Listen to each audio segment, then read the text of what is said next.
Hello and welcome to Marketing Solutions for Local Law Firms, the podcast that provides you with all the latest digital marketing tools, tips, and strategies you will need to implement in order to stay ahead of your competition.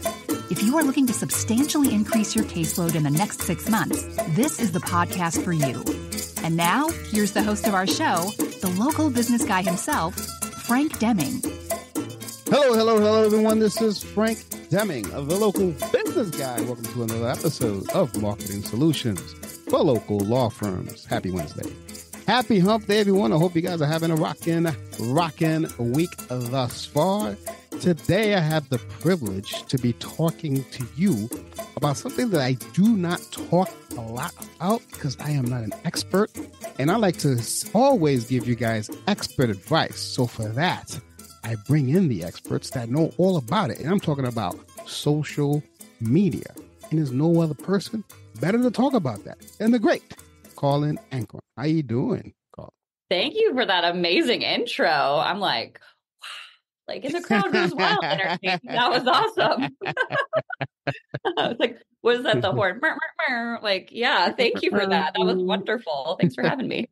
Hey, well, I've been seeing your stuff. I love your style. I like what you do. And like I told you, well, the audience knows I never talk about social because I'm not an expert on that. I'm a lead generation guy. So, but before we get into all of that stuff about social, why don't you introduce yourself? Tell me, who are you and what do you do? Yeah, so my name is Karlyn Ankrum, founder and lead strategist at OSnap Social. We are an agency based in the DMV area, over here, East Coast side, and we have clients all over the nation, and we specialize in creating strategies that ultimately lead you down the path to getting the leads through your digital front doors, right? And a lot of that conversation starts on social media. So we help our clients build that strategy that aligns with their goals to get them those closed deals that they crave. So that's a little bit about me. On this side, I have a beautiful daughter. She is 18-ish months old. She's the light of my life. And I could not do this amazing journey without her. And I like to dance. Listen, just because you're on social media, no, you don't have to dance, but it's a lot more fun when you do. So, but I've been dancing since I was 3. And so that's another piece of my personality that I like to showcase on social media as well. Awesome sauce. Yeah. I didn't know about the dancing piece. Yeah. We'll talk about that later. Yeah. So for those of you who do not know, the DMV is the Washington, D.C. area. Yes, I happen to know that only because I used to be in the DMV back in the day myself. I don't know if you knew that, but that Karlyn. Yeah. I think we talked about that before. Yes. Yeah, we talked about absolutely. it when we were setting this up. Yes. Yeah. Awesome sauce. So what is it about social media that gets you so jazzed up? Like what's the big attraction for you? I think it all started back to my journalism roots. Like, it's the ability to control the narrative of a story as a company or a business owner. And that's been, I think, the coolest shift for me. My senior year of college, I took a web comms class, and that's where I discovered that social media was starting to become part of the larger marketing strategy for companies. And I was like, this is what I want to do, because you have more of a leniency in some capacity to showcase who you are, what your company does for free. If you think about it, like Facebook, link, all those places are free. You just have to do the sweat equity to show up. And I think that's what a lot of people forget. And people are like, it's always changing, it's always evolving. But for me, 2 things about that. I find it extremely fun. And the other piece is I also know that is essential job security for me too, because people don't want to figure that out. People don't want to figure out all the techno babble. And that's really where I like to live and breathe, because it allows companies to show up as authentically themselves. And that's where I think we all get lost in the sauce of socials. Like, we feel like we have to be like everybody else, when really consumers and our clients just want to know who we are at our core. Mm-hmm. There has to be a level of transparency there as well. So that's what I love about social. It's fun. It's snappy. It allows you to be conversational and have those relationships with people. I think a lot of times people use social as a PR tool where they're just pushing, and they're forgetting the essential piece, which is being social on social media, having those back and forth conversations. Yeah. So there's definitely a strategy, behind it. So I'm glad you said that. So as you know, this is, primarily a law firm show. But, obviously some of the strategies that you're going to be talking about can help anyone. But specifically speaking, can you tell me, because a lot of times I run into a client and, they have zero social media, and well, let me rephrase that. They do have social media, but it might as well be zero because it's not done correctly, because a lot of times the receptionist is doing it, or they do it at night and stuff like that. So first of all, before I ask you the first main question, do you feel that social media can work for a law firm? Yes, 100% it can work for law firms because I've seen it. I've seen it work for law firms when it's done well and when it's done consistent. And I think just with any subject matter experts, we know so much about what we do. Right. That's why we're experts. That's why we're lawyers. We have all of the, alphabet soup at the end of our name for a reason, because we worked hard to get it. Mm-hmm. But what people forget is, who are you trying to talk to on social media? Mm-hmm. Those folks do not have law degrees. You need to speak to them like a human. Right. And social media is the best place to do that. That being said, I also understand that law firms in a social space are extremely regulated. Mm-hmm. That's why it has to be, one or two of the partners within a firm, or if you're working solo, you have to have your thumbprint on that content always. Mm-hmm. And the reason why I do that, and this is not just for law firms, right? It's for any client that I work with and who works with other people, because you are you. And until AI gets even better, I can't be you on camera. I can't really, write exactly like you. I get pretty darn close, right? That's my journalism background and understanding how different publications write in different ways to express things to their audience. But you have to take it down a notch. You have to speak to your audience. And if you don't know exactly who that is, it's time to kind of really take a pause and dive deeper so that you're creating content with intention. Otherwise, you're just throwing spaghetti at a wall and seeing what sticks. I don't know if people ever say that phrase anymore. I still do, but well, that phrase is used a lot, ironically enough, in social media. Yeah. Or like, what's the other one? Like, blindfold, like throwing like a dart at a target and the bullseye. It's like, it doesn't exist. And that's how it is.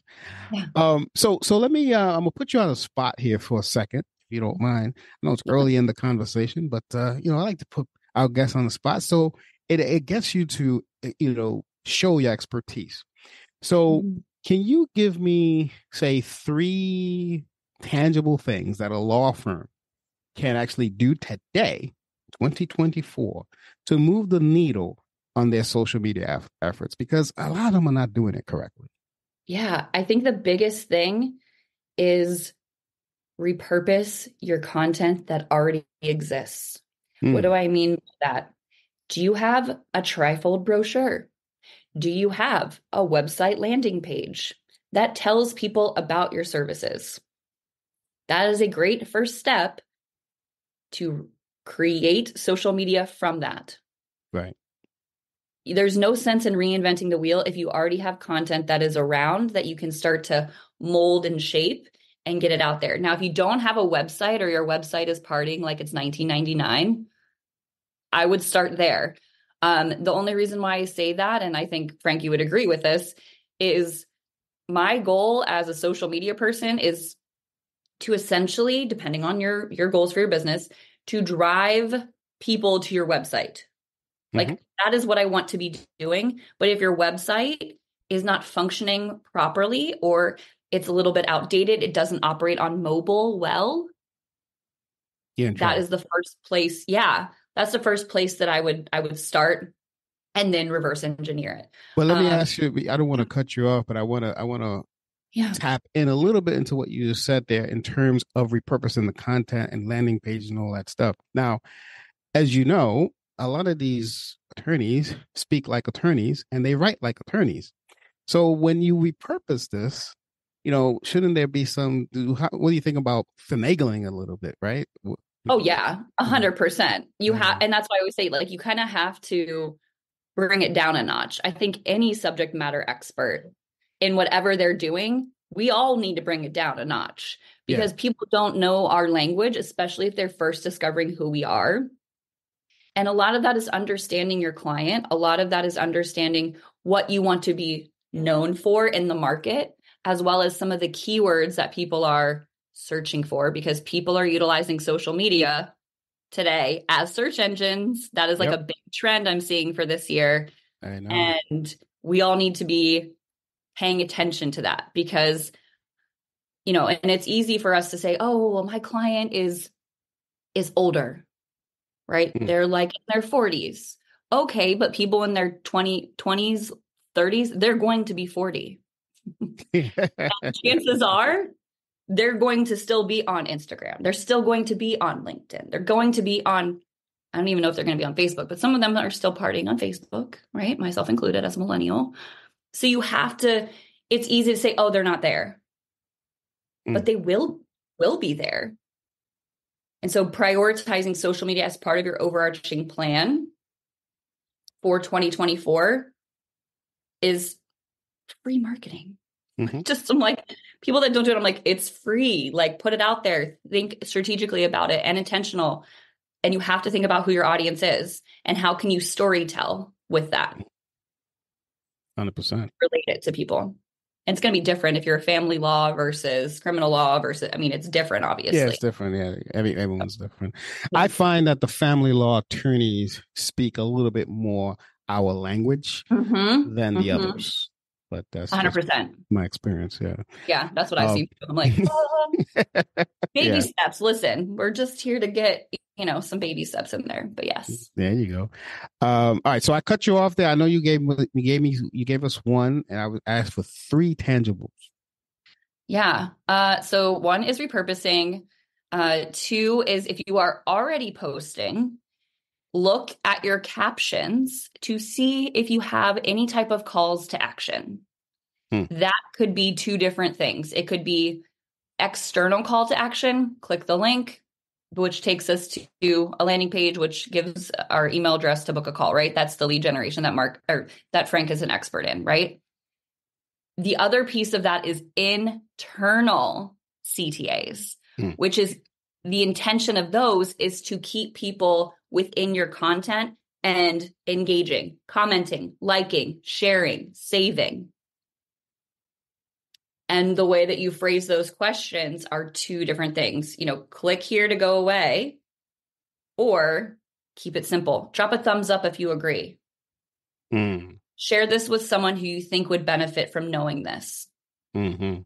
Right? People are used to seeing the calls to action, but if you're not taking the initiative by telling people what you want them to do, they're just going to keep it moving. Yeah. Scroll. The third thing, this is a harder adoption, and I know this, is to be the face of your brand. I think a lot of lawyers are pretty comfortable with that, because essentially, if they're in the courthouse, they're used to kind of being on. How can you translate that through your phone, through videos, through short snippets that engage your audience and give them just enough? Because you're not giving legal advice on these videos, right? No. You're sharing about who you are, what you do, and why you do it. Not how you do it, because they got to pay you for the how. Of course. Yeah. But the what and the why, I think a lot of people leave out of their marketing. And I don't know why that is. But people do business with other people, not logos. Exactly. So how Yeah. can we elevate that? And short form video right now, and has been, let me just say this, like for years, video has been a very big part of what we do on social media. Hmm. And it's time that we get out of our own way and start to record it. And the best part about social media video is it doesn't need to be perfect. And I know for those who are listening, that might be really hard to be like, what is this? What is she even saying right now? What is this woman saying? She wants me to hold up my phone and do what? Try it. Because if we've learned nothing from the past couple of years where we've shifted a lot into the digital space and being a little bit more forgiving, social media is that space to try and test and learn and grow. Yeah. Because just because it works for your competitor down on the opposite corner of you doesn't mean it's going to work for you, and vice versa. So you have to test and tweak and test and tweak to see what works for you, because consumers, and I think you would agree with this too, like consumers are super smart. Like Oh, yeah. they know when you're like kind of pulling the wool over their eyes. They're like, Hmm. this person, Yeah, he's not I'm not feeling it. It's not my person. And that's the best case scenario, to be honest, is by sharing content of who you are and why you do it, attracts people to you like a magnet and repels people away from you who are not for you. That is the best case scenario, because then you're not wasting your time with people who you don't want to work with. Yeah. Yeah. You know, it's funny. I have yeah, that's true. I have a funny story about that. There was a guy that, I mean, if I said the name, you would know who he is, but I won't say the name here. Uh, but I asked him, why does he use such foul language in his marketing? And he says, because I want to make sure that people, when they work with me, they know who I am. And I said, oh, that makes sense. So it goes to what you're saying. Exactly. It's perfect alignment. And it's also thinking about, like, the best compliment that I've ever received is when I've met someone in person or even on a Zoom like this. Mm-hmm. And they're like, you're exactly how I imagined you'd be. I'm like, oh, thank you. You know, that means you're being I'm authentic. showing up consistently yeah. the same. And like my website is pretty quirky and has a lot of energy in the language. I have a lot of energy just in general. Mm-hmm. Right. So I'm vibrant. I have, lots of bright colors. I'm not wearing bright colors today if you're watching this, but yeah. But the bright colors behind you, though. Yeah, I got bright color. I mean, it's part of who my brand is, right? My brand is an extension of me, and I'm an extension of my brand. And I did that intentionally. I think a lot of us are trying to be like everybody else, and we're losing ourselves in that. And that's a dangerous spot to be in. And that's so easy to do in social media, by the way, because we see these things and we think it's working for them because we see it all the time, but it doesn't mean that it's really working. We see like the highlight reel is what people say. Mm-hmm. I also kind of compare it to a book. Like, you see like chapter 13 of someone's, maybe that's the bad analogy because that means you see the lawyers are like, bad example. No, you're seeing like chapter 20 of someone's journey, and you're on chapter 1, and you're over there being like, look at them, they're crushing it. Why am I not? They've been failing longer, right? Yep. It took them. Yeah, exactly. So. Exactly. I get this question. I get this question asked of me a lot. And me not being the expert, I never know how to answer it, because sometimes I sit down with an attorney or whatever, and they'll say, "Hey, Frank, how do I know if my admin or my receptionist is doing the right thing on social? How do I measure this?" So, how do people measure success on, are their efforts actually working? How does that work? And I wish this was like the easiest answer, but I always encourage clients to almost reverse engineer this for a second. So hang with me. What are your goals on social? Why are you doing it? Are you doing it for visibility? Are you doing it for visibility/awareness? Followers? Are you doing it for clout? Are you doing it to get clients? Most of us need to get clients from our social media and marketing efforts, right? But if people do not know you in your community, getting clients right out the gate is going to be hard on social. Organic, let me just say this, organic, not paid. So what I always encourage people to do is all of your efforts from a goals perspective ladder up. But you right? know what? I'm going to stop you for a second. Even unpaid social is hard now. Yes, correct. Now, Yes. I mean, before it was easy, but even unpaid is hard. But go ahead. Yes, Continue. 100%. Again, it's like, what's the goal of this? Like, what are we trying to do? And I think in a space for law firms, there's a big piece that we have to do to earn trust. Yes. Huge. And they want to know that you're worth the money, worth the time, worth the energy, because they're, depending on what kind of, problem that you're looking to solve for them. It's just, I always compare it to like real estate agents sometimes too. Like you have to build the trust and you have to prove that you know your stuff before people spend basically their life savings on you. Yeah. And in some cases that also might be the law firms, right? So as we're thinking about that, you really need to be measuring what matters for you. You could be measuring follower count. Great. I personally find followers a vanity metric. I don't place a lot of value in follower growth. What I like to see is how are you driving traffic from social to your website? And from that effort, how many leads are you generating, right? From social. Because there's other places, right? And Frank knows this backwards and forwards.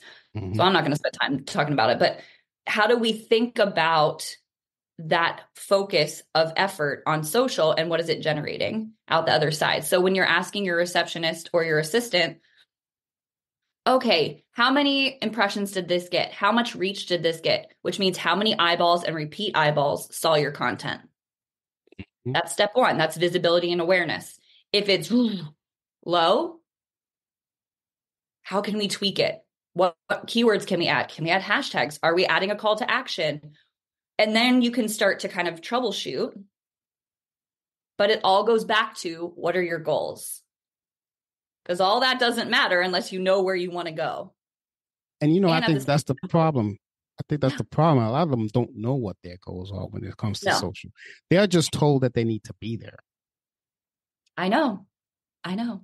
And that's why I would say reverse engineer whatever your business goals are. And then think about how does social play a role in that, or how can social play a role in that? Mm-hmm. How can it? Yeah.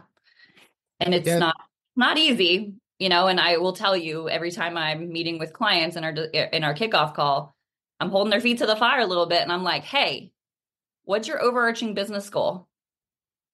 Okay, great. Mm-hmm. What other efforts are you doing to generate that result from a marketing perspective? And then I can better understand the entire landscape of how they're, distributing their marketing efforts and seeing where social fits into the equation in order to help either amplify what's already being done or maybe develop another, stand up a different campaign for them to reach people that are on that specific social media platform. We'll be back after a quick break. Hey guys, I hope you guys are enjoying today's content. While I have you on here, I want to introduce you to a promo that we have going on for the spring of 2024 for all legal practices throughout the U.S. I have an outstanding offer that we've never been able to offer before, but we want to do it because you have been an avid listener. We're only promoting this to people who listen to the show. So if you're an attorney and you are an avid listener to the show and you're thinking about possibly opening your own practice, you want to pay attention to this announcement. We are offering a full website with hosting, SSL certificate, online booking service, online appointment management, and more, and much, much more, with a 1-year maintenance, all for $2,250. That's $2,250. $250 one-time fee, and you have a full-fledged website. If you want to know more about this, just give us a call at 888-416-7752 or send us an email at info@lbmsllc.com. Just make sure that you mentioned that you heard it on the show, and we'll definitely get you that discount. So with that, I'm going to bring you back to the content. Yeah. Now, doing that organically is tough, though. I mean, it's like at least, I don't know about, again, I'm not a social guy, but hashtags, for instance, in my opinion, don't even work on Facebook. I know they're pretty good on Instagram and on LinkedIn, as long as you don't have more than 5. Yeah. But like on Facebook, I don't even see it working there. Yeah, I've seen it slow down, but I still have seen people randomly find things, and I'm like, how did you find this? For example, I shared something where I was looking for a graphic designer. The amount of DMs I had, people were looking to, I guess, work with people who needed graphic designers. So like people are on there, they're more like fishing rather than, swimming around, if that makes sense. The analogy might be lost. No, I get it. Either swimming around versus fishing. Get it. Like it. Yeah. And then so I've seen it work. I think you just have to be a little bit more strategic. And I think the best thing that we're seeing in 2024 is all of these other platforms really adopting more like keyword specific content that you can add into your captions. So it's becoming less about the hashtags and more about like the meat and potatoes of your caption. Yeah, which I like. I'm actually happy about that. Yeah. I think it's great. And I think there's different schools of thought, especially on Instagram, of like, only use 6 hashtags, only use 2, only use 15. I'm like, if you have the opportunity to share 30, why would you not? Gives you 30 chances to show up in someone's feed. But that's Instagram. But I know for a fact on LinkedIn, correct, if you have more than 5, they actually penalize you. Yeah, because they're like, let's keep it neat over here, okay? Yeah. Keep it neat. Definitely a different breed. Yeah. So, I have tried this and have failed many times. And I'm sure people in my audience have tried and failed. They always say, oh, if you want to, because, business, the best business thing is relationship building, right? That's why people go to Chamber of Commerce. That's why people join BNI and LaTip and all these other networking things, right? But there's supposedly a trick to the trade of building relationships on social that I would love for you to give us a tip on how to do that, because I don't know how to do that. Yes. Now, I will say it's not easy. Well, no, it is easy. It's just a work. It's work. So the best practice that we do is we engage with our audience 10 minutes before we post and 10 minutes after we post. Okay. And that looks a few different ways. First thing, and this is platform agnostic. Okay. So you can, one, look at the geographic location utilizing search or any of the filters just based on the platform that you're on, finding locations around you, especially law firms. You guys are local, right? What can you find around you? Engage with those people who are sharing about your city and state, who are tagging it in the geolocation, who are utilizing a local hashtag, for example, and engage. What does that mean? Leave a relevant comment on their content. Now, I'm not just saying heart eye emoji, heart eye, thumbs up. Like, no. Give some value as your brand in that. I always use the coffee shop as an example because I feel like people understand coffee. So the local coffee shop, where it's the watering hole of your city or of your town, people go there to work. They go there to meet up with people. They go there after brunch for coffee and hang out. They're there And if your ideal client is hanging out there, there's no reason why you can't help bridge that digital and physical gap by showing your brand in the comments section. Mm-hmm. Say the coffee had a gorgeous latte art with, 2024 on in the foam, like, ooh, fancy, right? Mm-hmm. And they write in the caption, what's your New Year's resolution? Or what's going to be your drink of choice for 2024? And then you're in the comments and you leave what your drink of choice is, or you leave your New Year's resolution. You are being part of their community. And the reason why that's important is people in your community also are leaving comments, and they're also looking at the comments. You mean to tell me that just clicking like doesn't work? No, it does not. I wish. That would be like amazing. I know. That's one way, right? Like, one way to do it is just be active, spending 10 minutes before you post and 10 minutes after. The before is where you're kind of doing the community building, where you're reaching out to people who hang out in different people's accounts that they're interested in, because you are disrupting their regularly scrolling program, for lack of a better word. People are typically on social to be entertained. Yes. Put it out there. The after 10 minutes, I want you to be focused on, yes, kind of keeping up with that community, but that's your time to go back to your content and making sure that you're commenting if anyone's leaving comments right there on your content. And the reason why that matters is because algorithms currently, as of this recording, it could all change tomorrow, which is super fun. Yeah. Fun and jazzy, and also frustrating. You can go and comment back, and that helps the virality of your content. Mm-hmm.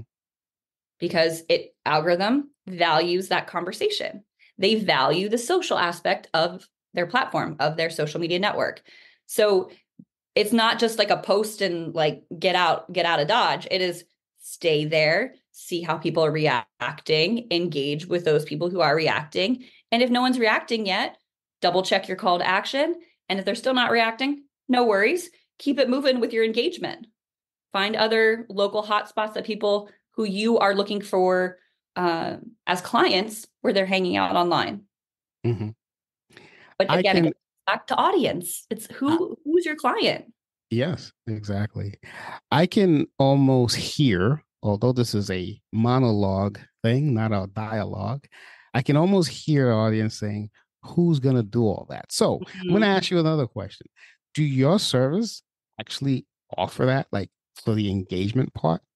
Yes. So we walk everyone through like our pulse check audit, which isn't as scary as it sounds, strategy. And then we do different levels of advancement. So one of them is that engagement piece, where we're coming in and we are engaging with your audience based on who we identified within the strategy to find them. And we've had really great success from a local perspective in a lot of different organizations who maybe are, let's take like a franchise as an example. They're getting content put onto their platforms, but they're not specific to local. And that's where we come in and we engage with the local aspect to get people to notice them. That visibility piece has been exponential for their growth and their services. So yes. Mm-hmm. Awesome. Good to know. I mean, I can almost hear them screaming as you were explaining the process. So who's gonna do all this? I was just hooking them up a little bit. So before they hit pause on their podcast app. Yeah. Well, and we also train we also work with like virtual assistants or your receptionists so that they feel empowered to do that as well. So we've been training folks as well, which long term has really benefited our clients in the long run too. Okay. How long you been doing this, Karlyn? Oh man, 12, 13 years, I think. Awesome. So I mean, I've been in the social space for 13 years, and I've owned OSNAP for 7, and then 5 of those 7 years has been full time for myself. So gotcha. I love the name, by the way, OSNAP. Thank you. I was like, no one's going to remember my name or how to say it. And so I was like, I need something that's easy, that's catchy, that's reflective of my personality. And OSNAP was it. So, and it wasn't taken yet. Also great. Very catchy. Very catchy. OSNAP. Yeah, thank you. I like it. All right. So let me ask you another question because I see that you do and not just you, but anyone who does social media in general, they try to um interject the importance of, say, putting your personality out there. And I think attorneys have a hard time doing that. So what is the, you know, how does he or she as an attorney put their personality in there while they're doing social media marketing?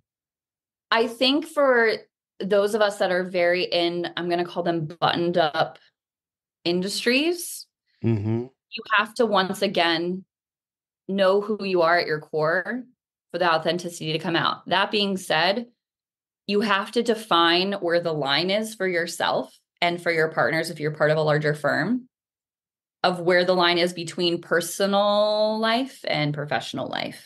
Mm-hmm. Uh, for example, for me, I have a daughter and I'm getting to the point where I'm maybe going to stop sharing her face, her very cute face, on social media, Mm. right? That's just a personal choice. That doesn't mean that I'm not going to share part of who I am, right? Which is a mom. I'm not going to hide the fact that I am one. Um, but I also know that her safety and my, for instance, is priority. So thinking about that, that's my line. I have always interjected my personality into my content because it feels easier to do that than to not do Mm-hmm. that. Of course. Yeah. Now, if you're in, lawyers tend to be, I have one friend who's a lawyer who's like, I feel like I'm turning the industry upside down because like I'm showcasing myself all the time and I'm having fun with reels.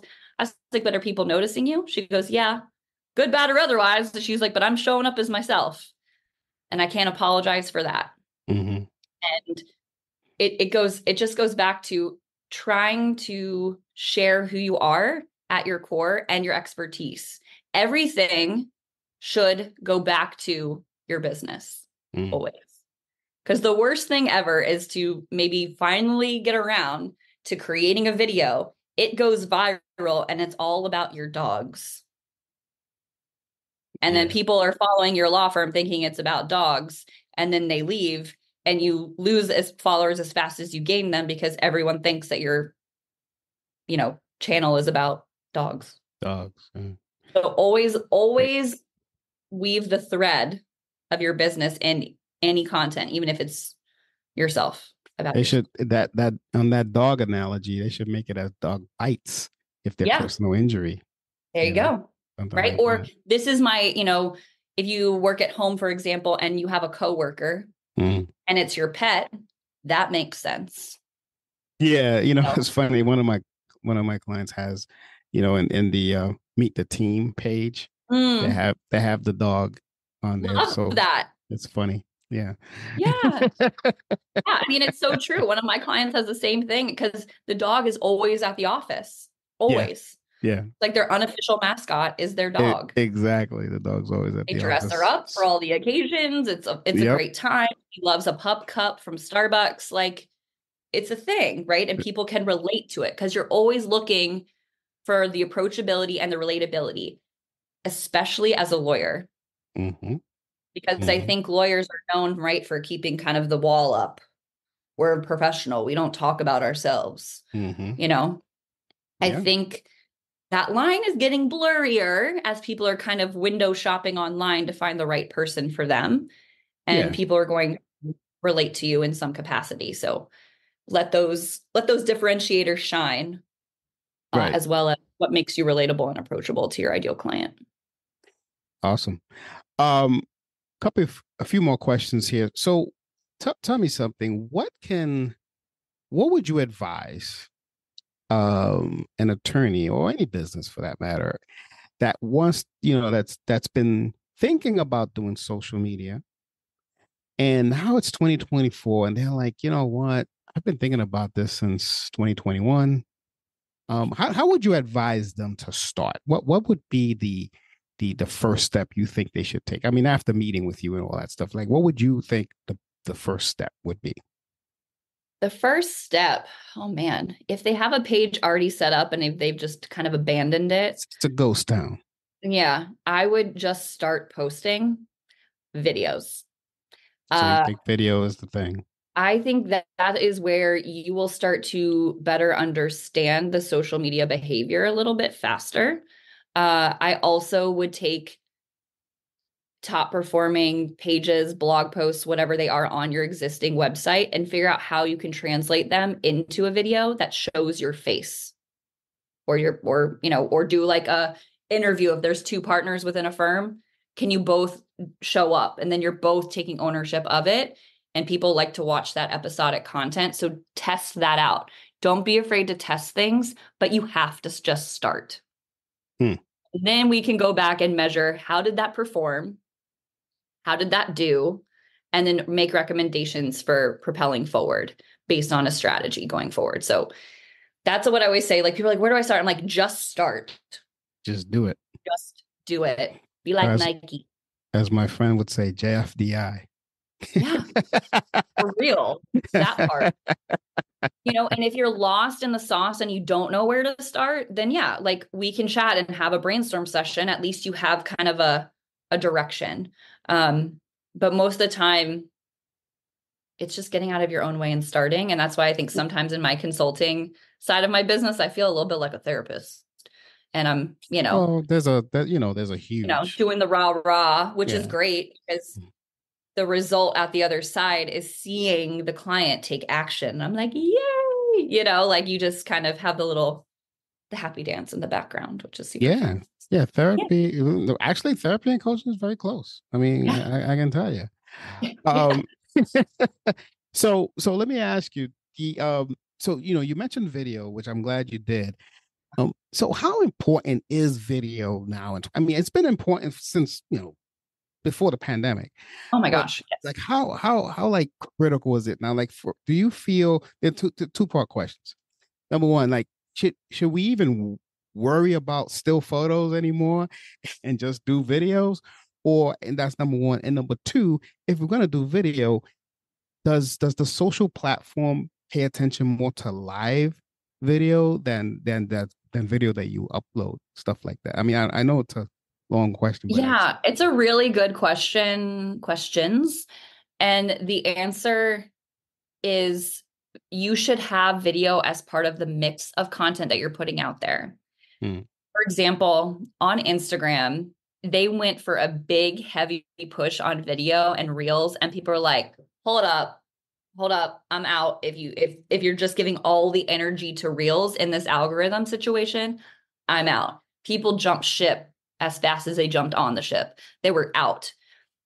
That being said, Masseri was like, I'm so sorry. Okay, we'll add back static and we'll go into the carousel post, which is like the little slider posts. Mm-hmm. So I would say still having a mix of content is important, but where I want people to think about video as the anchor piece of content, the piece of content that only you as the professional can record. Because from there, your assistant or a social media marketing team can extract nuggets from your videos and repurpose them into static graphics or overlay a quote with you working at the desk or you doing your thing in court. Like, there's things that can be pulled from that, but you are the expert. You're the person that has the law degree. Yeah. So you just have to think about that. All the platforms have different, different algorithms that dictate what's successful right now. As an example, I've been testing a lot on LinkedIn with just text-based content, like a paragraph or two. No, and that's been getting way more views than my video content. Yeah. So but that goes back to repurposing, right? Mm-hmm. You can kind of test and tweak as you go. Yeah, LinkedIn is a different beast. Always has been, always will. Yeah, well, I'm glad they're finally catching up to things, but I always would say that, like, LinkedIn used to be kind of like the drunk uncle that would show up late to the party and be like, what'd I miss? And they would always adopt all the features years later. But now I think we're finally seeing, because of the pandemic, in a lot of ways, we're seeing more of that adoption happen and stay steady, which has been Mm. really exciting to see on LinkedIn. So Yeah, yeah. I like the creator mode. It's yeah, actually the only platform I play in, to be honest with you. I don't play in any other platform. I play on all of them just because I feel like clients expect me to be on all of them. Do you know what I Yeah, mean? Like yeah, it's you, yeah. stressful. You have to be on all of them. It's stressful. Yeah. That being said, I really pay attention to two. Instagram, just because I think it's fun. Mm. And I can be consistent there, and LinkedIn because that's where people do business with other people. Yeah, yeah. Well, Instagram fits your personality Yeah, a it's a lot. fun time. It's a Hmm. fun time. But my clients really aren't on there. They're Yeah. not. It's more people that are like me that are looking for like tips on how to be better at social. Mm. Yeah. So I'm not sure if you answered this. What's your take on live versus uploading video? I think live had its moment. I think live has, I'm glad you said that. yeah, I think it's had its moment. I haven't seen a ton of live videos even pop up recently. I think Mm. one place that live is still sort of having success, kinda, is Instagram. Hmm. That being said, I also know on LinkedIn, the audio experiences, if they're consistent, is good. I did live on LinkedIn for a while. By a while, I mean like for a month. So I did 4 in a row, and I was like, let's just test this out and see if this generated Hmm. anything. Uh, eh, it's a lot of effort, but at the same time, if recording video, editing video, and all of that stresses you out, Hmm. and you're like, I don't have time to edit this, I don't have anyone else to edit this in my corner, go live, save the live to your phone or to your computer, and have your assistant or your social media team extract nuggets from the long form video and use And that as your anchor. use like shorts. Yep, exactly. Awesome. Awesome. Wow. This is awesome. Tell me, Karlyn, how can people get a hold of you? Like, what's your website and all Yeah. your social media handles, et cetera, et cetera? Yeah, you can go to osnapsocial.com/resources, and all my social accounts are linked on my website. But there you'll find a lot of freebies to download to get, in the know about the latest and greatest from social media news. I also have a snapshot newsletter where I offer a tip, the most upcoming news that's happened in social, an announcement from me, which is going to be a lot of workshops this year, which I'm super stoked about, and the most popular post on my blog, which we send out every Friday. We do not spam you. You just get the goods in your inbox every Friday. So if you have an assistant, make sure that they're on that because it's free. Yeah. You said these workshops, are they virtual workshops or? They are. And we're doing a lot of pairing up and collaborating with other experts who have complementary services Mhm. to social media. So I'm really excited about it. I like went and planned all of it last Fridays before. Mhm. And yeah, so they're coming. So we'll Hey, be you got it. announcing them on our website and in our newsletter, first come, first serve kind of deal. And I haven't decided if they're going to be paid or not. They might be free with a fun call Right. to action at the end, but we'll see. I'm excited. Oh, I'll look out for that because I'd like to attend that. I like to Yeah. stuff like that. Yeah. Yeah. Awesome sauce. Well, this has been really, really great. Thanks for coming. Thanks for accepting my invitation to be on the show. But before I let you go, is there anything I did not ask you that you think would benefit the audience? I think the one thing to ask is, do I have to be on all the social media platforms? I get that question way All the too many time. times, even now. Hmm. And the answer is no. And I think we kind of touched on that in a little bit ago. Hmm. And the reason why it's no is because it all goes back to your audience. It all goes back to your goals. It all goes back to what you and or your team can stay consistent with doing. Hmm. consistency, there's no exchange for consistency. That is where the war is won, is being consistent and failing more times than other people in your industry and getting out there. So pick 2 and do them really well and do them consistently before you even branch out to others. Can't even be 1. It can be 1. Okay. It can be 1. Thank you. And then, yeah. If LinkedIn's your jam, keep it going. Because if you can be consistent there and you're generating and you're hitting your goals there, keep it moving. Yeah. Awesome. Well, thanks a lot for that. I'm glad I asked that question. But guys, this is a really, really, really important thing, especially now that we're in a new year. Pay attention to a lot of, I want you to follow her on all these platforms. I want you to pay attention to what she's doing and definitely take her up on the offer to join the workshop, because I am going to do that as well.